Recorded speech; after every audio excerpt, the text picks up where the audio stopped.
సంస్కరించబడ్డ రాజకీయం. అర్థమైందా?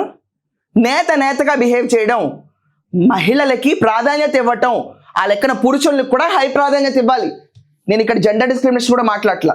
ఎక్కడికక్కడ ఎత్తిన తలకి ఏం పెడతావు? గాడిది గుడ్డేం కాదు, ఎప్పుడో ఎత్తాయి తలకాయ. ఇది మాత్రం తల ఉంచను నేను. చిన్న ఇలాంటి రీల్స్ ఆపు, స్పూఫ్ కంటెంట్ అవుతావు, ఇంకా చేసుకుంటానంటావు, చేసుకో, పర్లేదు, నీకు వ్యూస్ వస్తాయి. కొంచెం ప్రాపర్గా పేరు పెట్టి చేయి చిన్న, ఎక్కువ వస్తుంది నీకు. ఇదంతా పక్కన పెడితే, వంశీ గారు చూసారా ఇది? చూసారా మీరు ఇది?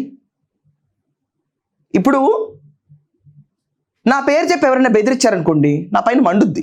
అది నా నోటీస్కి వచ్చింది అనుకోండి, ఇమీడియట్గా నేను వెళ్తాను రంగంలోకి, నేను తప్పు చేయకపోతే.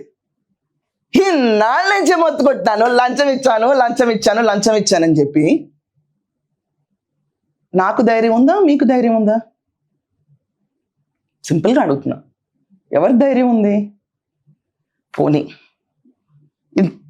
ఇంత పెద్దలు ఉన్నారు, మేధావులు ఉన్నారు. సింపుల్ అండి, నా సర్వే నెంబర్లు అన్నీ తెలుసుకోవటం. మీకు వెళ్ళిపోయి 6 నెలలు మ్యూటేషన్ ఎందుకు ఆగిందో చెప్పండి. లంచాలు ఎవరికి ఎలా ఇచ్చాను నేను చూపిస్తాను. ఈ డబ్బులు ఎందుకు వెళ్ళినాయో చెప్పండి. ఎందుకంటే గవర్నమెంట్ ఆఫీస్లో డబ్బులు ఇచ్చేవంటే లంచానికి తప్ప వైట్ పేపర్, దాని తర్వాత బ్లాక్ పెన్ రాసుకోవడానికి, కొనుక్కోవడానికి కాదు కదా.